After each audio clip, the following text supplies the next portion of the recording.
সুপ্রিয় দর্শক, স্বাগত জানাচ্ছি সময় টিভির বিশেষ আয়োজন সময়ের গল্পে। আপনাদের সঙ্গে আছি আমি তাসমিলা খান। আজ আমাদের সঙ্গে আছেন এমন একজন অতিথি যিনি ওপার বাংলা থেকে এপার বাংলা এসেছেন শুধুমাত্র তার সিনেমার টানে। সময়ের আলোচিত মুখ রাক্ষস সিনেমার নায়িকা সুস্মিতা চ্যাটার্জি।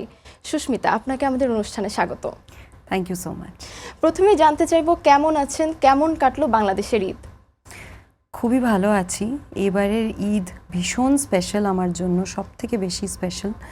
ঈদের দিন আমি বাংলাদেশে এসেছি, ভীষণ এনজয় করছি, ভীষণ ভালো লাগছে। আমার প্রথম সিনেমা বাংলাদেশে রিলিজ, রাক্ষস যখন মানুষের এত ভালোবাসা পাচ্ছে, অডিয়েন্স যখন এত ভালোবাসা দিচ্ছে আমার সিনেমাকে, এত খুশি মনে হচ্ছে একটা স্বপ্নের মধ্যে দিয়ে যাচ্ছি। যে স্বপ্নটা আমি দেখেছিলাম সেই স্বপ্নটা আজ ফুলফিল হচ্ছে। রাক্ষস সিনেমা মুক্তির পর থেকে এখন অবধি দর্শকের কেমন সাড়া পাচ্ছেন? লাকিলি খুব ভালো, খুবই ফরচুনেট আমি সেটার জন্য। অডিয়েন্স এত ভালোবাসা দিচ্ছে, অডিয়েন্স এত ভালো বলছে সিনেমাটাকে, আমায় এত ভালোবাসা দিচ্ছে যে আমি তো বাংলাদেশের প্রেমেই পড়ে গেছি। দর্শকের মুখে মুখে সিনেমাটির প্রতিক্রিয়া কেমন পাচ্ছেন? সবচেয়ে বেস্ট মেমোরি কোনটা দর্শকের? বেস্ট মেমোরি হচ্ছে আমি অডিয়েন্সের সাথে বসে সিনেমাটা দেখেছি সিনেমা হলে। আমি যখন ডায়ালগসের সময় বা যখন সিনসের সময় অডিয়েন্সরা রিয়াকশন দিচ্ছিল, হাততালি মারছিল, তখন আমি ভীষণ ইমোশনাল হয়ে গেছিলাম। আর ওইটা আমার কাছে ভীষণ ভীষণ স্পেশাল। মানে আমি ভাবতেই পারিনি, মানে অডিয়েন্সের সাথে বসে সিনেমাটা দেখা ওয়াজ লাইক ওয়াও, মানে থ্যাংক গড আমি দেখেছি। মানে যে ওই রিয়াকশন ওইটা কেমন লাগে আমি ফিল করেছি, তাই ভীষণ ভালো লাগছে। রাক্ষস সিনেমাকে অনেকেই বরবাদের সঙ্গে তুলনা করছে, দুইটার নির্মাতাও সেম। সেক্ষেত্রে দুইটার গল্পে কি ভিন্নতা আছে? অনেক অনেক, মানে আমার মনে হয় দুটো কমপ্লিটলি ডিফারেন্ট গল্প। দুটোয় প্রেম আছে, দুটোতেই ভালোবাসা আছে, ভালোবাসার জন্য অনেক কিছু হচ্ছে, অ্যাকশন আছে, বাট দুটো একদমই আলাদা, কমপ্লিটলি আলাদা গল্প, কমপ্লিটলি আলাদা। রাক্ষস সিনেমার সাথে যুক্ত হওয়ার গল্পটা একটু জানতে চাইবো। আমাকে সবথেকে ফার্স্টে যখন হৃদয় গল্পটা বলে, তখন আমার গল্পটা ভীষণ এক্সাইটিং লাগে, ভীষণ ইন্টারেস্টিং লাগে। তারপর আমার চরিত্রটা আমার কাছে আরও বেশি স্পেশাল মনে হয়, চ্যালেঞ্জিং মনে হয়, বিকজ এই মেয়েটার জীবনে শেডস আছে, মানে এই মেয়েটার ক্যারেক্টারের শেডস আছে, জীবনে অনেক কিছু ঘটছে। তাই আমার মনে হয়েছিল যে রাক্ষস ইজ ভেরি নাইস অ্যান্ড এটা একটা মাস কমার্শিয়াল ফিল্ম। অফকোর্স আমি বলবো মেহেদী হাসান হৃদয়ের ছবি, রিয়েল এনার্জি প্রোডাকশনের ছবি, সিয়ামের অপোজিটে, সব কিছু মিলে it's a package for me. সিয়ামের সাথে অভিনয়ের অভিজ্ঞতাটা কেমন? সিয়ামের সাথে এক্সপিরিয়েন্স খুবই ভালো। সিয়াম আর আমার মধ্যে একটা বন্ধুত্ব হয়েছে, he is a friend, and ওর সাথে কাজ করতে আমার ভীষণ ভালো লেগেছে।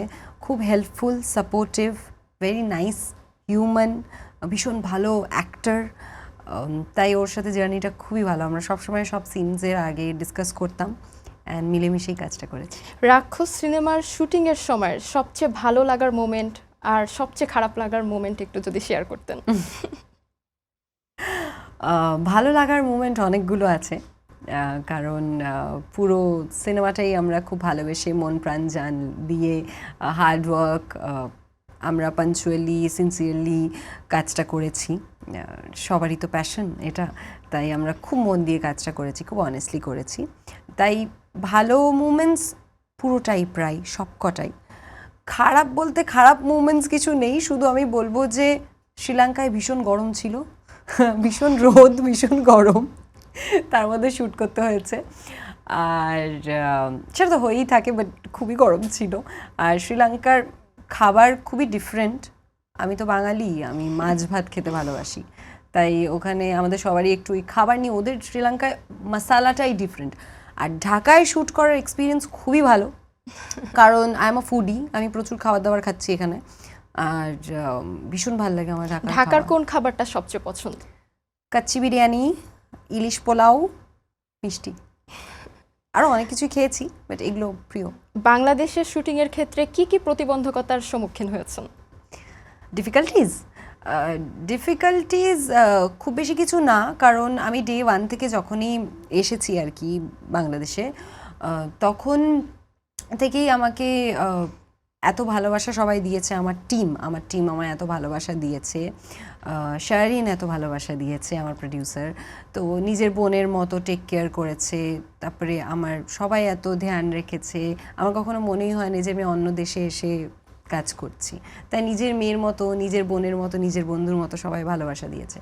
তাই ডিফিকাল্টিজ মানে এইটা আমার কাছে ডিফিকাল্ট নয়। ল্যাঙ্গুয়েজটা অবশ্যই একটু আলাদা আমার থেকে, কিন্তু এই তো আপনাদের ল্যাঙ্গুয়েজটা ভীষণ মিষ্টি, সেটা আমি শেখার চেষ্টা করছি, শিখছিও আস্তে আস্তে। আশা করছি আমি যদি আমি আরও কাজ করতে চাই বাংলাদেশে, আমার নেক্সট কাজের আগে আমি শিখে ফেলবো। আচ্ছা, বাংলাদেশ আর ইন্ডিয়া এই দুইটার মধ্যে শুটিংয়ের ক্ষেত্রে কি কি পার্থক্য আপনি উপলব্ধি করেছেন? ওই যে বললাম, খুব একটা বেশি ডিফারেন্স কিছু নেই। ওখানেও সবাই প্যাশনেট, এখানেও সবাই প্যাশনেট, অনেস্টি দুটো জায়গাতেই আছে। তারপরে অফকোর্স আমাদের ওখান থেকে অনেকেই এসে এখানে কাজ করে, আর এখান থেকে অনেকে আবার ওখানেও কাজ করে। তো ওই জন্য এই যে দুই বাংলার একসাথে কাজ হওয়া, আর আরও আমার মনে হয় যে এই যে কাজ হচ্ছে সেগুলো খুবই ভালো, আর আরও বেশি একসাথে কাজ হওয়া উচিত। দুই বাংলা মিশে গিয়ে যদি অনেক কাজ হয় তাহলে ইন্ডাস্ট্রির অনেক বেশি ভালো হবে। অনেক সময় বলা হয় যে ওপার বাংলায় পেশাদারিত্বের দিকটা অনেক ঠিকঠাক, সেক্ষেত্রে এদিকে কেমন দেখেছেন পেশাদারিত্বের দিক থেকে দেখতে গেলে? মানে আমি এটা অনেক জায়গায় শুনলাম যে এখানে নাকি লেট হয় সবকিছু, ওখানে নাকি সবকিছু পাঞ্চুয়াল। না, এরকম কিছু না, 19-20 সবই সেম। এখানেও পাঞ্চুয়াল, ওখানেও পাঞ্চুয়াল, আবার ওখানেও লেট হয়, এখানেও লেট হয়, মানে সব মিলিয়ে মিশিয়ে আছে। কোনো জায়গায় কিন্তু মানে এটা নয় যে ওইটা ওখানে পারফেক্ট, এটা এখানে নেই, না, মিলিয়ে মিশিয়ে দুটো ইন্ডাস্ট্রিতেই সেম। রাক্ষস সিনেমায় আপনার চরিত্রটার নাম জুলিয়েট। জুলিয়েট আমার চরিত্রের নাম ট্রেলারে, সিনেমায় আমার চরিত্রের নাম হচ্ছে দিয়া। আচ্ছা আচ্ছা, এই চরিত্রটা করতে যে সবচেয়ে বেশি কোন চ্যালেঞ্জের মুখে পড়েছেন? চরিত্রটা আমার কাছে স্পেশাল, কারণ চ্যালেঞ্জ তো এই চরিত্রটা করতে গিয়ে আছেই, কারণ মেয়েটার ক্যারেক্টারে শেডস আছে, মেয়েটার লাইফে একসাথে অনেক কিছু ঘটে। তো শুরুতে যেই মেয়েটাকে আমরা দেখতে পাই অন স্ক্রিন, সেটা একটা এক্সট্রোভার্ট মেয়ে, আর তারপরে সিচুয়েশনে পড়ে বা তার সাথে ঘটনা ঘটে যেই ব্যাপারটা হয়, তারপর সে একদম ইন্ট্রোভার্ট হয়ে যায়। তো এই যে শিফটটা, এই যে চেঞ্জটা, আরও বাকিটা যারা দেখেছেন রাক্ষস তারা বলতে পারবেন, কিন্তু তারা বুঝতে পারবেন, বাট যারা দেখেননি এখনও তাদের জন্য আমি এখন বলতে পারবো না, বাট তাদেরকে দেখতে হবে। কিন্তু এই যে শিফটটা বা মাঝখানে মেয়েটার লাইফে যা যা ঘটছে, এটা ভীষণ চ্যালেঞ্জিং, অনেক কিছু একসাথে ঘটছে, সেই অনেক কিছুর ইমোশনটা রাখতে হয়েছে। আর খুব ডিফিকাল্ট হয় ওই সিনগুলো যেখানে ডায়লগ নেই, কিন্তু এক্সপ্রেশনসটা একদম 100-100 দিয়ে যেতে হচ্ছে। বাংলাদেশে কাজ করার ক্ষেত্রে কি কোনো আগাম প্রস্তুতি নিয়ে এসেছিলেন? ক্যারেক্টারের শোনার পর, গল্প শোনার পর তো প্রস্তুতি ক্যারেক্টারের জন্যই ছিল, কিন্তু আমরা শ্যুট করতে গিয়ে এমন একজন ডিরেক্টরের সাথে কাজ করেছি, he is crazy, he is brilliant. তো হৃদয় আমাদের সবাইকে অভিনয় করে দেখিয়ে দেয় আলাদা আলাদা, মানে যার যেটা ক্যারেক্টার সেগুলোতে অভিনয় করে দেখিয়ে দেয়, তুমি এরমভাবে করবে, তুমি এরমভাবে করবে, এরমভাবে করবে, মানে পুরো গাইড করে দেয় স্টেপ বাই স্টেপ। সো এইটা খুব ভালো ছিল, মানে খুব ভালো এক্সপিরিয়েন্স ফিল্মটা করার, হৃদয়ের সাথে কাজ করার। অনেক জায়গায় গুঞ্জন ছড়াচ্ছে যে ডিরেক্টরের সাথে আপনার একটি সখ্যতা রয়েছে, এ ব্যাপারে আপনি কি বলবেন? ফ্রেন্ডশিপ? জি, হ্যাঁ, হৃদয় ভালো মানুষ, হৃদয়ের সাথে অনেক জায়গায় প্রেম ঘটিত কিছু আমরা দেখতে পাচ্ছি, সেক্ষেত্রে আপনার কি বলার আছে? আচ্ছা, আগের রিউমার্স আমার লাইফের, ও তো রিউমার্স তো হতেই থাকে, কিন্তু এইটুকু আমি বলবো যে খুব এক্সাইটিং আর ইন্টারেস্টিং ব্যাপার হচ্ছে যে আমার লাইফে অ্যাকচুয়ালি যেটা ঘটেছে সেটা নিয়ে কোনোদিনও লেখা হয়নি, কিন্তু যেগুলো ঘটেনি সেগুলো নিয়ে অনেক রিউমার্স হয়েছে, অনেক কল্পনা হয়েছে, কিন্তু রিয়েল লাইফে আমার যেটা আসলেই প্রেম ছিল সেটা নিয়ে কোনোদিনও লেখা হয়নি। আচ্ছা, অনেক জায়গায় আমি বলতে শুনেছি যে সাকিব খানের সাথে কাজ করতে আপনি আগ্রহী, সাকিব খানের সাথে কেন কাজ করতে আগ্রহী আপনি? শাকিব খান অ্যাকচুয়ালি মেগাস্টার, আর শাকিব খানের সাথে কে কাজ করতে চায় না? তো আমারও কাজ করাটা স্বাভাবিক না, মানে আমিও তো কাজ করতে চাই, উনি তো মেগাস্টার। আপনার কাছ থেকে রাক্ষস সিনেমার একটা সংলাপ শুনতে চাই, রোমান্টিক কোনো সংলাপ। এই রে, আমি যেটা বলতে যাচ্ছিলাম সেটা সবাই জানে। রোমান্টিক রোমান্টিক না কষ্টের? বলেন যেটা। আচ্ছা, একটা মজার হ্যাঁ, বলেন। জিনিস বলছি। আমি আপনাকে ভালোবাসি না, আপনি ভীষণ স্ট্রিক্ট, তাই প্রথম দিন আপনার যখন ক্লাস করেছিলাম তখনই বুঝতে পেরেছিলাম যে আপনি আমায় খুব কষ্ট দেবেন, তাই জন্য আপনাকে আমার প্রেমের ফাঁদে ফেলে একটু সুবিধা নিতে চাইছিলাম। এই সিনেমাটা দর্শক কেন হলে যেয়ে দেখতে যাবে? সিনেমাটা দর্শককে কি মেসেজ দিবে? আমি দর্শকদের বলতে চাই যে এই সিনেমাটা একটা মাস কমার্শিয়াল এন্টারটেইনিং ফিল্ম। এই সিনেমার মধ্যে অনেক কিছু আছে, ড্রামা আছে, লাভ আছে, অ্যাকশন আছে। ওভারঅল আমার কাছে it's a power packed film. মানে হল থেকে বেরোনোর সময় যে এক্সাইটমেন্টটা হবে, মানে একটা সুন্দর ছবি দেখে, একটা এন্টারটেইনিং ফিল্ম দেখে যেই মজাটা আপনারা পাবেন, সেটা উইল বি অ্যামেজিং। তাই জন্য সব কিছু এক্সপিরিয়েন্স করতে গেলে বড় পর্দায় রাক্ষস দেখতে হবে। অভিনয় আসার গল্পটা শুনতে চাই, কিভাবে অভিনয় আসা? ওকে, তো আমি মফস্বলের মেয়ে, আমি কলকাতার মেয়ে নই, আমি মফস্বলের মেয়ে। আমি মিডল ক্লাস থেকে বিলং করি, মিডল ক্লাস ফ্যামিলি। আমার ছোটোবেলা থেকেই আমি অভিনেত্রী হতে চেয়েছিলাম, কিন্তু যা হয় আর কি মিডল ক্লাস ফ্যামিলিতে। আর পড়াশোনাতেও আমি ভালো ছিলাম, তাই আমার মা বাবা সবসময় আমায় বলেছে যে আগে আমাকে গ্র্যাজুয়েশন কমপ্লিট করতে হবে, তারপরে I can follow my dreams.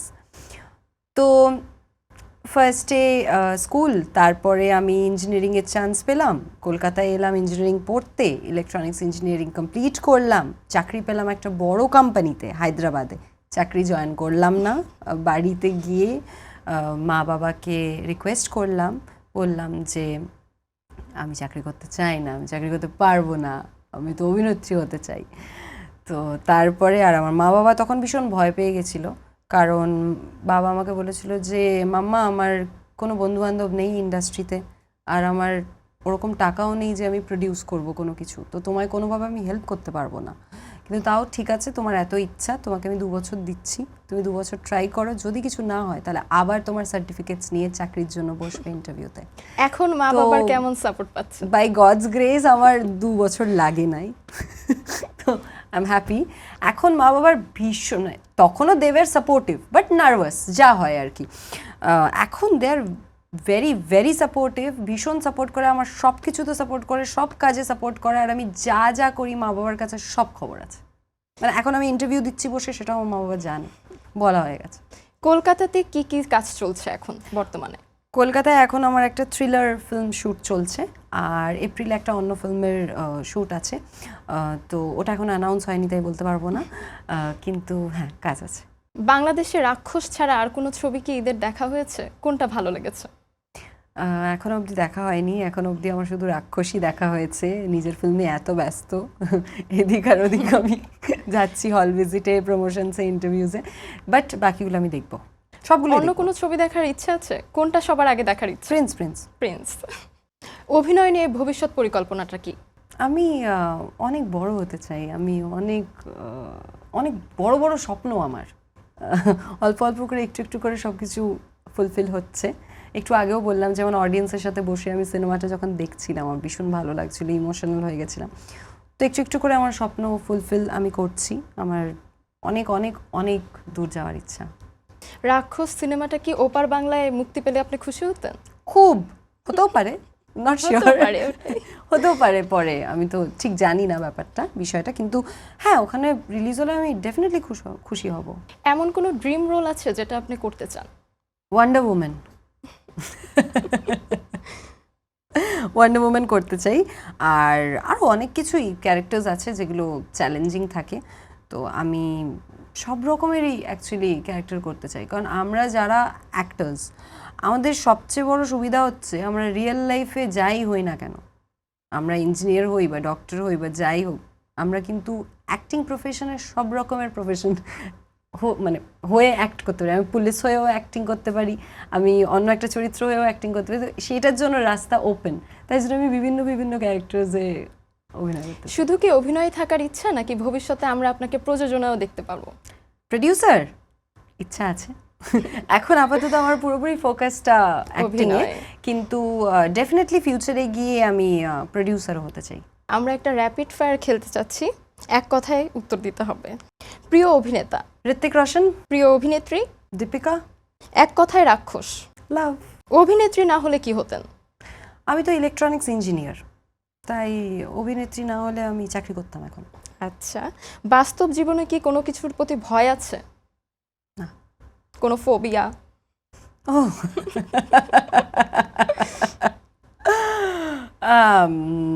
না, আমার কোনো কিছুতে ফোবিয়া ভয় নেই?